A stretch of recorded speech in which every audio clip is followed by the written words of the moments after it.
ഒരു കാര്യം കുട്ടി, നിന്റെ വോട്ട് നിനക്കില്ല എന്ന് പറഞ്ഞാൽ നീ കോൺഗ്രസ് അല്ല, നീ വീട്ടുകാരെ പറയോ? അല്ലെങ്കിൽ പ്രഖ്യാപിച്ചത് കോൺഗ്രസ്. അപ്പോൾ പരിശോധിച്ചതും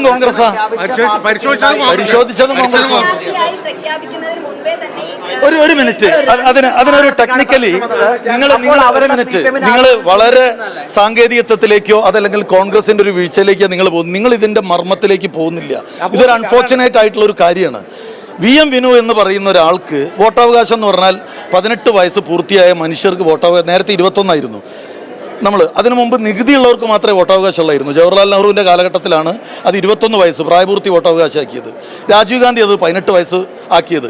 18 19 വയസ്സുള്ള ഒരു പുതിയ സൂപ്പർ സ്റ്റാർ ആയിരുന്നു വിനു എങ്കിൽ വോട്ട് ചേർത്തിയോ ഇല്ലേ എന്നുള്ളൊരു സാങ്കേതികത്വം വരാം. കഴിഞ്ഞ 40-45 വർഷത്തിലധികം ഈ നഗരത്തിൽ ജീവിച്ച് ഇവിടെ വോട്ട് ഇതിനെ നിങ്ങൾ ഈ ചെയ്യുന്നത്, ഇത് നാളെയും ഇത് ആവർത്തിക്കാനുള്ള പഴുത് നിങ്ങൾ തുറന്നു കൊടുക്കുക. ഒരാളുടെ വോട്ട് മോഷ്ടിക്കപ്പെട്ടാൽ അത് അവിടെയുള്ള രാഷ്ട്രീയ കക്ഷിയുടെ പരാജയം നിങ്ങൾ പറയുമ്പോൾ നാളെയും മോഷ്ടിക്കാനുള്ള വാതിൽ നിങ്ങൾ തുറന്നു കൊടുക്കുക. മറിച്ച് അതല്ലല്ലോ വേണ്ടത്. നിങ്ങളുടെ വോട്ട് മോഷ്ടിക്കപ്പെടുന്നു. ആ വോട്ട് മോഷ്ടിക്കപ്പെടുമ്പോൾ ആ വോട്ട് മോഷ്ടിക്കപ്പെട്ടതിന് കാവൽ നിൽക്കുന്നവരുടെ പരാജയമാണോ ചർച്ച ചെയ്യപ്പെടേണ്ടത്? വോട്ട് മോഷ്ടിക്കപ്പെട്ടോ എന്നുള്ളതാണോ?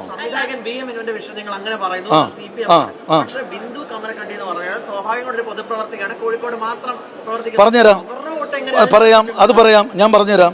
അതിനകത്ത് കഴിഞ്ഞ ഈ ഒരു 3 മാസത്തിനിടയിൽ ജില്ലാ കോൺഗ്രസ് നേതൃത്വത്തിന് ഈ വിഷയം പറഞ്ഞ് എത്ര പത്രസമ്മേളനം നിങ്ങളുടെ മുമ്പാകുണ്ട്? നിങ്ങളിപ്പോൾ തുറക്കുക, നിങ്ങളുടെ കയ്യിൽ ഇലക്ഷൻ കമ്മീഷൻ്റെ സൈറ്റ് തുറക്കുക. ആ സൈറ്റ് തുറന്നിട്ട് നിങ്ങൾക്ക് ലിസ്റ്റ് കാണാൻ കഴിയുമോ? വോട്ടർ ഇപ്പോൾ രാഷ്ട്രീയ കക്ഷിയൊക്കെ വോട്ട് ഇത് കൊടുത്തു എന്നാണ് പറയുന്നത്. സ്വതന്ത്രന് അല്ല, ഞാൻ കുറച്ചുകൂടി കടന്നു പറയാണ്. നമ്മളൊരു തെരഞ്ഞെടുപ്പ് നോമിനേഷൻ കൊടുക്കാനുള്ള അവസരം തുടങ്ങിയിട്ട് 3-4 ദിവസമായി. നിങ്ങൾക്ക് സൈറ്റിൽ നിങ്ങളുടെ പേര് നിങ്ങൾ കാണുമോ? നിങ്ങൾക്ക് നോമിനേഷൻ കൊടുക്കണം. ഈ വ്യവസ്ഥിതിക്ക് എതിരാണ് നിങ്ങളെല്ലാവരും എതിരാണ്. നിങ്ങൾ തീരുമാനിക്കുന്നത് ഇന്ന സ്ഥലത്ത് ഇന്നാളെ നിർത്താം. നിങ്ങൾ എങ്ങനെയാണ് ചെയ്യുക? ഒരു ഓപ്ഷൻ പറ.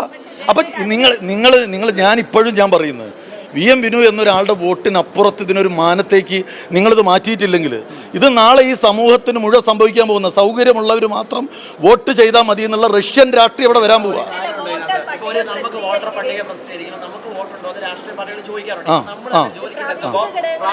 ഞാൻ പറയാം, നിങ്ങൾ അല്ലല്ല ഞാൻ അതിനൊരു കാര്യം പറയാം.